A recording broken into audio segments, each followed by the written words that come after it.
Sir Neetu जी ये बताइए कि अनिरुद्धाचार्य, प्रेमानंद, रामभद्राचार्य, बहुत सारे लोग अपने अपने तरह से धर्म की व्याख्या कर रहे हैं और इस बीच आजकल ओशो भी जो है लोगों के क्लिप में बहुत आ रहे हैं।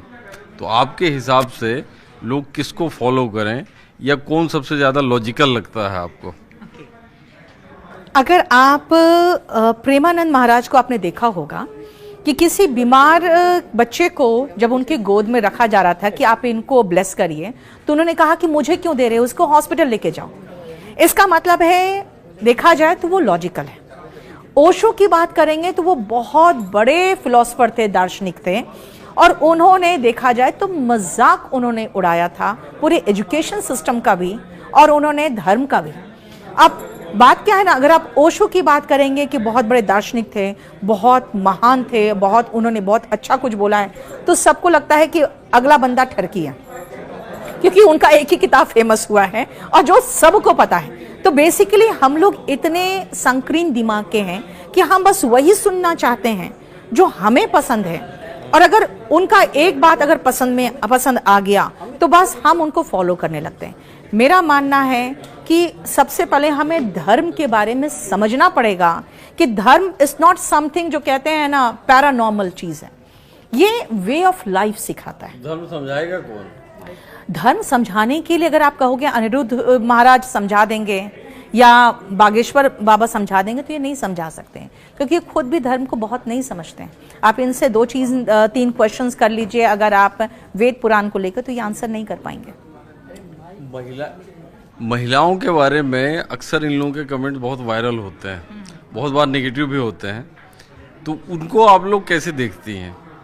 क्योंकि महिलाओं के बारे में जैसे ही वो कोई कमेंट किया जाता है, ख़ास तौर पर नए ज़माने की लड़कियां जो बाहर निकली हैं और प्लस जो है वो ट्रेडिशनल हैं, वो एक कंट्रडिक्शन है अभी भी वो, लेकिन कमेंट वो नेगेटिव टोन वाले ज़्यादा पॉपुलर होते हैं और लोग फिर ये मान लेते हैं कि भाई जो नए ज़माने में एकदम धर्म के खिलाफ लोग जा रहे हैं काम करने के लिए।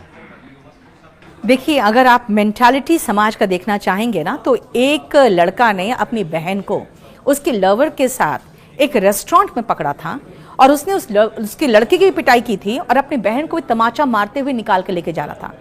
मैंने सिर्फ उस न्यूज को खोल के उसका कमेंट पढ़ा था, हर आदमी उस लड़की की तारीफ कर रहा था। क्या एक महिला को अपने हस्बैंड चुनने का, अपना जीवन साथी चुनने का अधिकार तक नहीं है कि वो जो भाई पीट रहा है बहन को, उसको सब कोई साथ दे रहा है?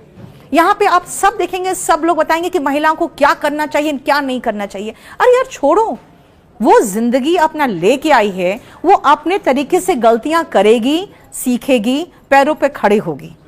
आप उसको क्यों बताते रहते हो कि क्या करना है क्या नहीं करना है, और उसके बाद उसको पूरा जिंदगी बचाते बचाते किसके हाथ में थमाते हो? जो उसका मालिक बनकर, उसका पति उसका मालिक बन के फिर उसको रूल करता है। और पति को मालिक बनने से कैसे रोकेंगे आप? कैसे रोका जाए? पति मालिक नहीं होता सर, पति मालिक नहीं होता, वो जीवन साथी होता है। अगर वो मालिक बनने की जिस दिन कोशिश करता है, उसी दिन खत्म हो जाता है, क्योंकि प्यार में आपको बराबर होने की जरूरत होती है। प्यार कभी भी भगवान से किया जाता है तो एक डिस्टेंस होता है। आप भगवान के साथ प्यार किस तरह का प्यार करोगे?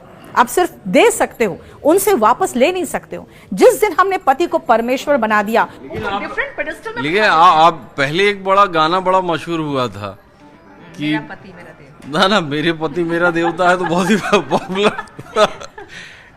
प्यार के लिए ये कहा जाता है ना कि सारी दुनिया छोड़ दी जाए, तो एक बड़ा मशहूर गाना है कि छोड़ दे सारी दुनिया किसी के लिए, ये मुनासिब नहीं आदमी के लिए। तो वो जैसे ही आदमी को लगता है कि यार ये प्रैक्टिकल नहीं है, प्यार प्रैक्टिकल नहीं होता, तो धरातल में आ जाता है। फिर वो कहते कि प्यार ना हो ना सही, साथ में रहना तो है ही है, जिंदगी तो ऐसे ही काटनी है। बहुत विरोधाभास है, जीवन इतना आसान नहीं है। उसी के 2 लाइन हैं, और प्यार से जरूरी कई काम है, प्यार सब कुछ नहीं जिंदगी के लिए।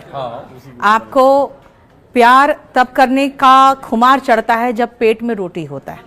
तो सबसे पहले मैं स्टूडेंट्स को यही समझाती हूँ कि पहले आजीविका का जुगाड़ करो। ये जो तमाचा जिसने मारा ना, उसके नीचे कमेंट लोगों ने यही कहा था कि पहले जो है इसका जुगाड़ करो रोटी का, इसके बाद प्रेम करना। नहीं, उसके नीचे था कि बहुत बढ़िया किया भाई, क्योंकि उनको था कि अच्छा किया उसको अपनी बहन को पीटा।